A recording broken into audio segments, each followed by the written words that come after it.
acharam? Pode dizer amém? A Bíblia assim nos relata. Também farás um propiciatório de ouro puro. O seu comprimento será de 2,5 côvados, e a sua largura de 1,5 côvado. Farás também 2 querubins de ouro batido os fará, nas 2 extremidades do propiciatório. Farás um querubim na extremidade de uma parte, e outro querubim na extremidade de outra parte. De uma só peça com o propiciatório fareis os querubins nas 2 extremidades dele. Os querubins estenderão as suas asas por cima, cobrindo com as suas asas o propiciatório. As faces deles, uma de frente da outra. As faces do querubim estarão voltadas para o propiciatório. E porás o propiciatório em cima da arca, depois que o houveres posto na arca o testemunho que eu te darei. E ali virei a ti e falarei contigo de cima do propiciatório, do meio dos 2 querubins que estão sobre a arca do testemunho. Tudo o que eu te ordenar para os filhos de Israel. Amém? Senhor Deus, te louvo pela tua palavra e te engrandeço, Senhor, porque tu és Deus por excelência. Queridos, pode tomar assento. Querido, quando fomos notificados, quando fomos chamados para que nós pudéssemos estar aqui, trazendo algo que não é meu, trazendo algo que não é da inteligência de Moisés, mas trazendo algo da parte do Senhor Jesus Cristo, quando nos preocupamos em buscar a presença do Senhor, nos preocupamos em saber o que o Senhor Deus queria falar conosco nessa noite. E eu me alegrei muito quando cheguei, a irmã louvou o hino, falou sobre o povo de Israel, a saída do Egito. Pastor, isso me alegrou muito, porque é a confirmação dessa palavra. Queridos, nesta noite, se tivesse que dar um tema a essa mensagem, eu daria um tema pouco, os nossos dias seria um pouco complicado, pastor. Mas o tema seria mais ou menos assim: tomando posse, não perdendo a presença de Deus de vista. Não perdendo a presença do Senhor de vista. Irmãos, quando nós vemos aqui, se nós fôssemos começar, seria um pouquinho complicado. Vamos voltar um pouquinho à história. Vamos voltar à época em que o povo de Israel estava preso no Egito. Todos nós conhecemos a história. Moisés vai e diz a Faraó para deixar o povo sair. A Bíblia diz que Deus endurece o coração dele ali, ele não deixa. E Deus manda as pragas, e faz isso, e faz aquilo. E eles vão caminhando, vão saindo do Egito.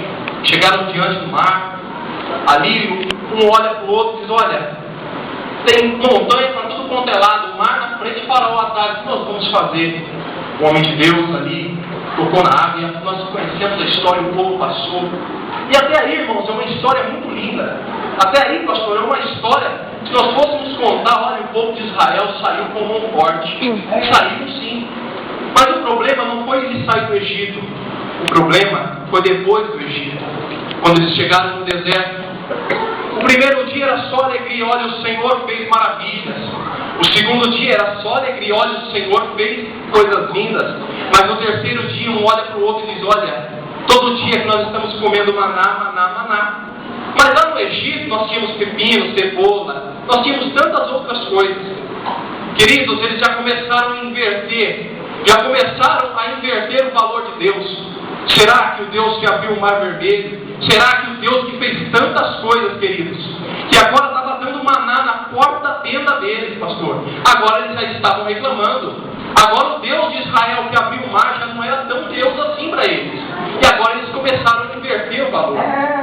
E passaram aquilo tudo. E o povo de dia adorava o Deus que fez os céus e a terra. Mas à noite pegava ouro de um, pegava ouro de outro, fazia um bezerro e ia adorar. O povo começou a se desviar daquilo que o Senhor Jesus, o Senhor Deus, queria para eles. Porque Ele havia prometido uma terra. Ele havia feito uma promessa para aquele povo. Mas agora o povo parece que começa a se esquecer das promessas do Senhor. E começa a adorar a outros deuses, a não ser o Deus dos deuses. Agora eles começam a adorar um bezerro feito por mãos de homens. Agora eles começam a adorar a tantas coisas, menos ao Deus que fez os céus e a terra. Nos nossos dias hoje, irmãos, não está muito diferente. Hoje o povo adora um coitadinho que fica pregado numa cruz, sendo que o nosso Jesus já desceu de lá e está vivo para todos. O povo hoje em dia está muito enganado, pastor, do que é a verdadeira, o que é o verdadeiro evangelismo. O povo hoje está dizendo, olha, nós somos salvos. Mas quando nós falamos, pastor, da vinda de Jesus, tem crente que quer se colocar debaixo da cadeira com medo, porque não está preparado. Estamos dizendo que, olha, nosso Deus cura. Nós não temos coragem de orar por uma dor de cabeça sequer. Irmãos, está se invertendo os valores da igreja nos dias de hoje. Estamos deixando o verdadeiro evangelho, pastor, e estamos buscando a outras coisas. Estamos buscando faculdade. Não digo que isso é ruim, temos que buscar sim, mas em todo lugar nós temos que mostrar que nós somos crentes na pessoa bendita de Jesus. Em todo lugar que nós colocamos os nossos pés, queridos, temos que saber que é um Deus do céu. Nós podemos estar escondendo o nosso pastor, o nosso líder, disso ou daquilo, mas a Bíblia nos diz que os olhos do Senhor são como chamas de fogo, e Ele está atento a cada um de nós, queridos. Então vamos inverter os valores da igreja nos dias de hoje. E vendo tudo aquilo, o Senhor agora dá uma ordem a Moisés. Diz: Moisés, olha, faz o seguinte, pega 2 homens aí, cheios do Espírito de Deus, e agora eu vou te dizer como você vai fazer a Arca da Aliança. A Arca da Aliança, irmãos, era ali um concerto entre o povo e Deus. Já que o povo queria adorar alguma coisa, então adorasse ao único e verdadeiro Deus. E ali foi feita a arca, foi ornamentado. Todos nós conhecemos, ouvimos e lemos isso. E sabemos também que para chegar diante da arca não poderia ser qualquer um. Tinha que ser um levita, um homem separado, um homem consagrado. E tinha todo um ornamento, pastor, para chegar até diante da arca. Não era de qualquer maneira. Para entrar ali, ele tinha uma preparação, e era de tempo em tempo. Não era todo dia que ele podia chegar diante da arca. E para entrar ali, ele se preparava, pegava o sacrifício do povo, entregava ao Senhor, e então chegava diante da arca. Sabendo que antes de ele entrar na arca, ele tinha um vestido, ou uma veste, uma túnica. Na beirada dela havia romãs, sinos, e antes de ele entrar lá, ele era amarrado uma corda na sua perna, porque se ele entrasse até na presença do Senhor, e o Senhor não o conhecesse, o Senhor o mataria na hora. Se o Senhor não reconhecesse que ali verdadeiramente havia um homem santo, o homem morreria na hora. Por isso ele ficava andando em torno da arca, para que o povo pudesse escutar e saber que o sacrifício do povo foi aceito. Mas vemos tudo isso, Moisés agora, Deus fala com Moisés, Moisés morre, se levanta o sucessor dele, Josué, e o povo adorando a Deus, um dia aqui, um dia ali, o povo adorando ao Senhor, um dia aqui, um dia acolá, e andando. Quando o Senhor fala a Josué, olha Josué, chegou o tempo de você deixar a arca no lugar. Leva até o templo de Siló, ali tem Eli, o sacerdote. Deixa ali com ele, que o povo quiser adorar, agora vai subir ali para adorar. E a Bíblia nos diz que ele deixou até ali, levou até a arca de Eli, deixou ali. Mas a arca chegando até Eli, irmãos, no começo Eli era um homem de Deus, um homem que escutava a voz do Senhor. Mas a partir de um tempo ele começou a se corromper. Ele começou a ver os seus filhos, Ofni e Finéias, fazer coisas que não agradavam ao Senhor. Eles começaram a ver os seus filhos se deitarem com mulher diante da arca do Senhor.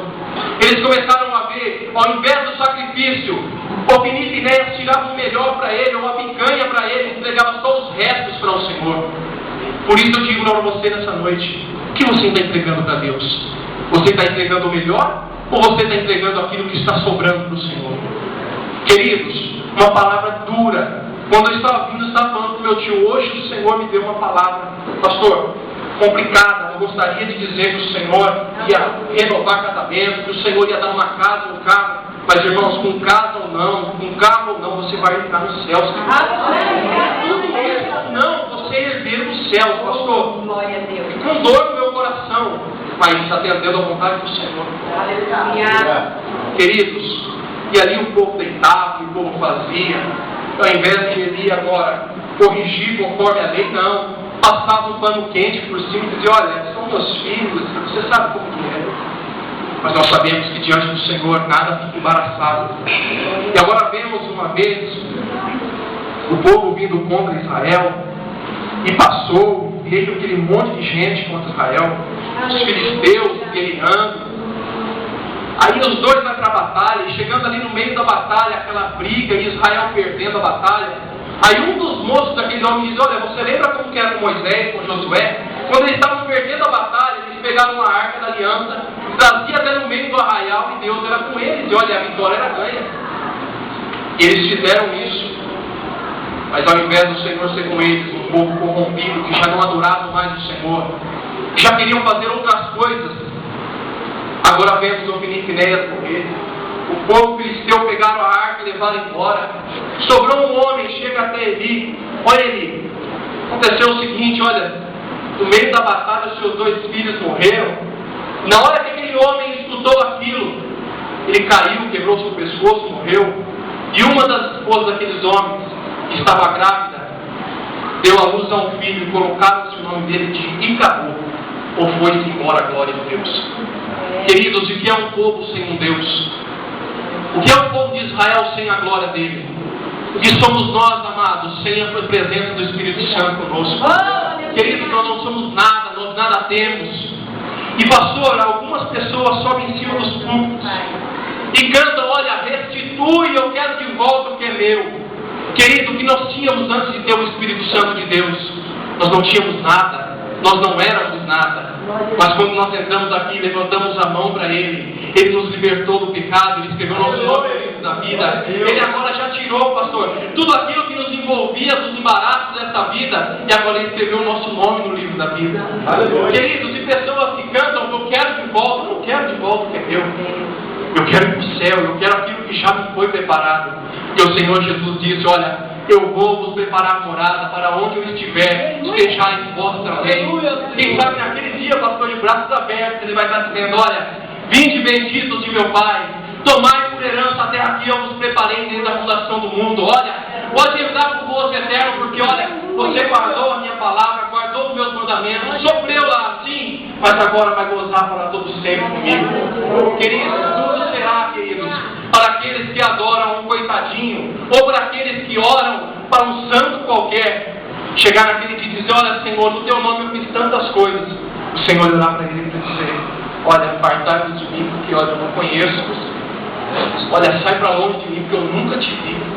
Você estava orando sim, estava dizendo para o meu tio. Parece que hoje estão terceirizando o trabalho do Senhor, porque hoje eles perceberam que é um santinho para tudo. Você está com dor na unha, tem um santo para curar a dor da unha. Você está com dor de cabeça, você olha para o outro. Estão terceirizando, queridos, a ação de Jesus Cristo.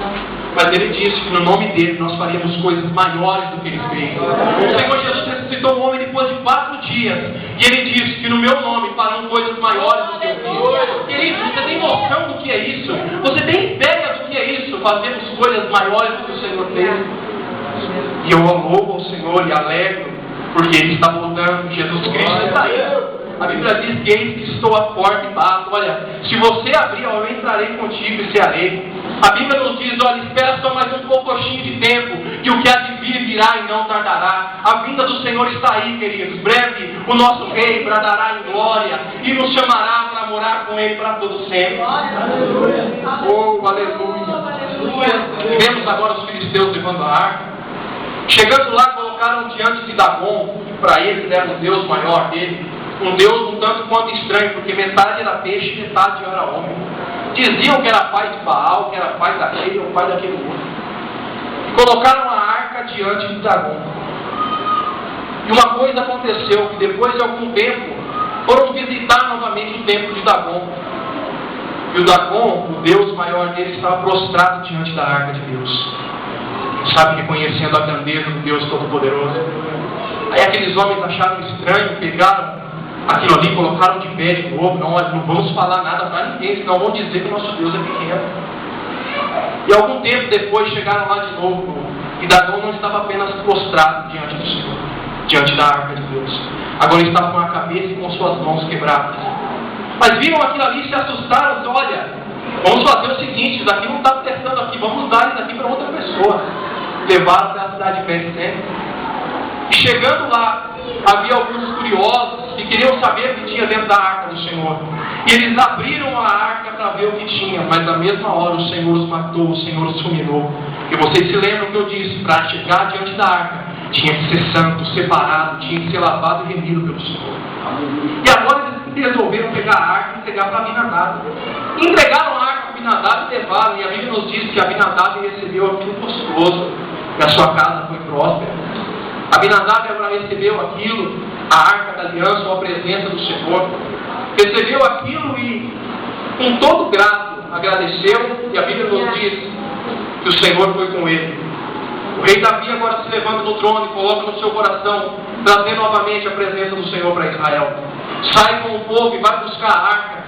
Chegando em Abinadab, diz: olha, a glória de Israel vai ter que voltar para lá, a presença de Deus vai ter que voltar para lá, porque agora se levantou um rei que crê em Deus Todo-Poderoso, se levantou um rei que teme ao Senhor. Eles pegaram a arca e colocaram em cima de um carro, saíram no clamor de pedra, chacoalhando. Então, de repente, uma madeira quebra, e um coitado, pelo nome de Uzá, vai colocar a mão para não deixar a arca cair, o Senhor o mata. Irmãos, até aqui eu corri um pouquinho, para nós entendermos a história.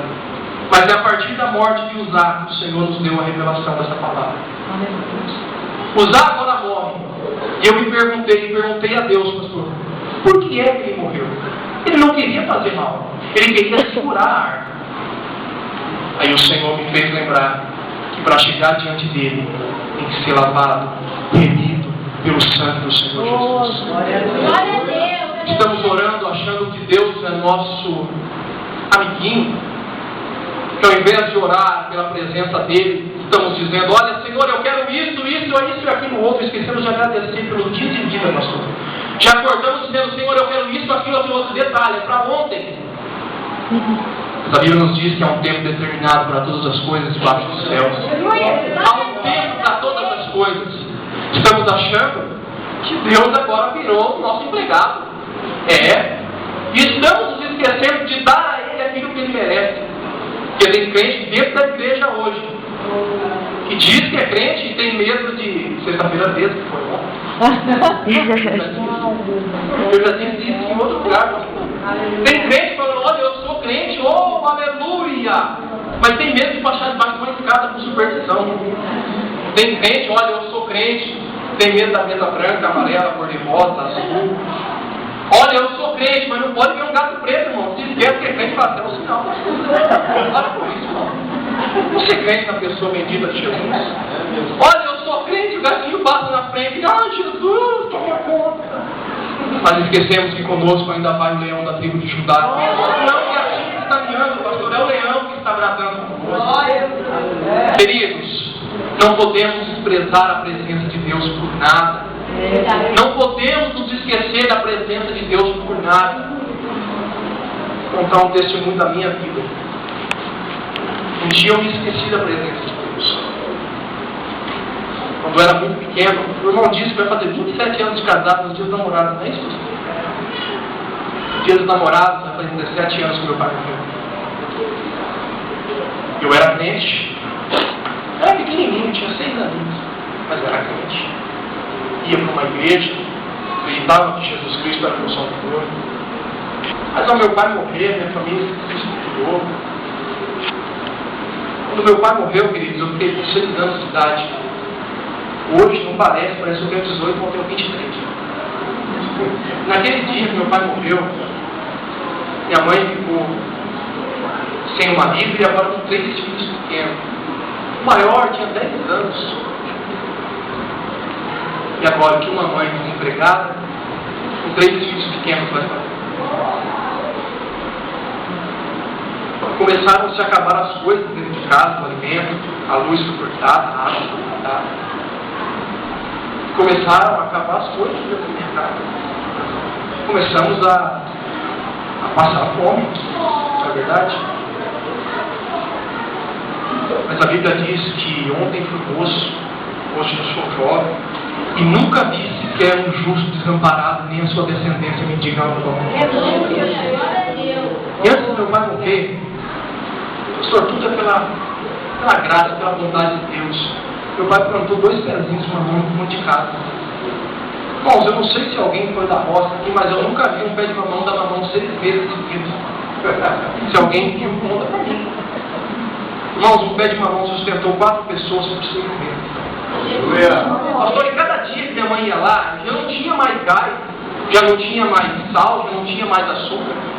Minha mãe pegava um mamão verde e pegava um pouquinho de graveto daqui e dali, colocava a panela ali, fazia mamão verde para nós comer.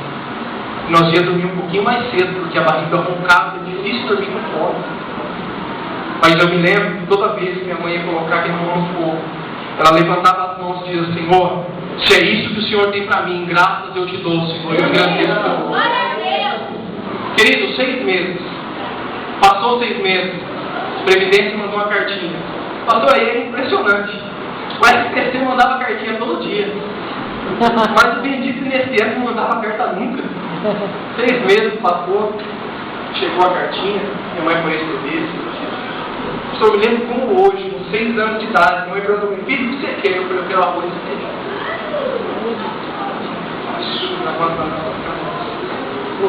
Aleluia! Tem gente que reclama do arroz e feijão. Irmãos, sabe que é um pai e uma mãe? Eu espero nunca saber. Ouvir um filho pedir alguma coisa que você não poderá pedir. Minha mãe recebeu, pagou a água, pagou a luz, comprou o gás, cozinhou o arroz, o feijão, e eu esperando. Colocou a panela em cima da mesa. Eu me lembro que sempre antes dela fazer tudo isso, quando ela lavava a roupa, ela cantava um hino. E eu nunca mais esqueci isso. Eu não sou cantor, mas eu cantava mais ou menos assim. E ele vive, eu posso crer no amanhã, o que ele vive. Erro não há, mas eu pensei, eu sei que a minha vida está nas mãos de quem? Está nas mãos de meu Jesus, que vivo está. Eu sem ser crente, depois de algum tempo eu me lembrava. Minha mãe fez aquilo ali, colocou a panelinha ali em cima e eu correndo, magrelinho. E sentei na mesa, enterrando coisa, beijando. Minha mãe disse: antes de pegar, vamos agradecer ao Senhor. Minha mãe levantou a mão e agradeceu pelo alimento. E aquilo, queridos, aquela noite parece que foi a melhor comida que eu já comi na minha vida até hoje. Olha que picanha é bom.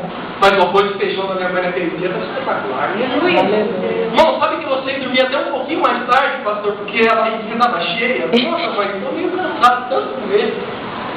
Nós fomos dormir. Vocês se lembram que o pé de mamão deu mamão 6 meses, né? No meio da noite, queridos, uma chuva. E como era de costume pela manhã, nós íamos ver se o pé de mamão estava de pé, se tinha alguma coisa. Chegamos lá, queridos, e o pé de mamão estava rachado no meio, quebrado. Aí eu vi que a mão do Senhor nos sustenta. E até onde nós não podíamos, o Senhor estava com a mão. Até onde nós não tínhamos, o Senhor nos sustentou. Quando nós conseguimos, aí o Senhor disse: olha, agora eu posso acabar com o pé de mamão, porque vou dar uma folga para ele, não é verdade?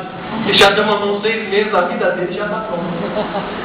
Mas passou o tempo, com 7 anos, desviei, não queria mais ir para a igreja, menininho ainda, quero mais ir para a igreja, mas eu não quero, não fui.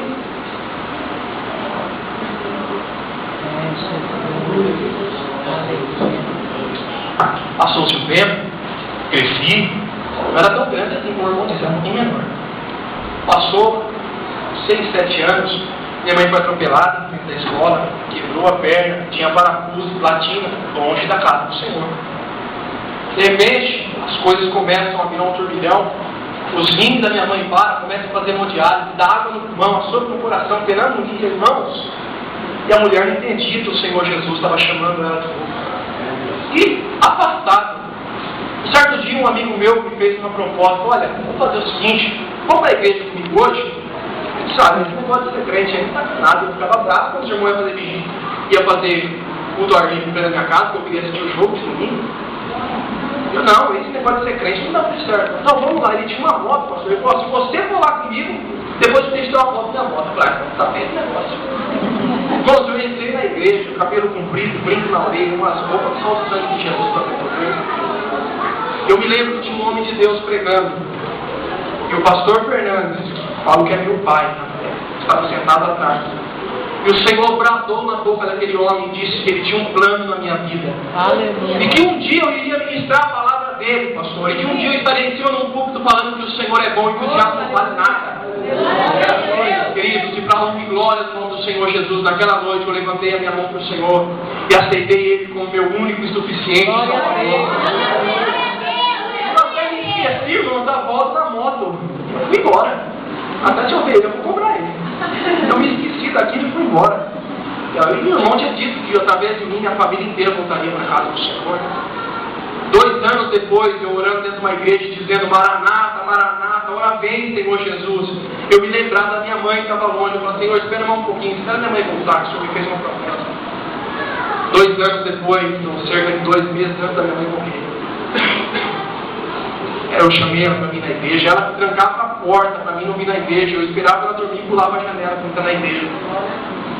2 anos depois, queridos, orando, pedindo a Deus, pedindo ao Senhor para que nos desse graça para continuar. Chamei ela para a igreja, ela foi, ouviu a palavra e aceitou a Jesus. Queridos, aquilo para mim foi a minha maior realização. Ver minha mãe aceitar Jesus, ver minha mãe ir para o céu também. Mas 2 meses depois, dá um AVC na minha mãe,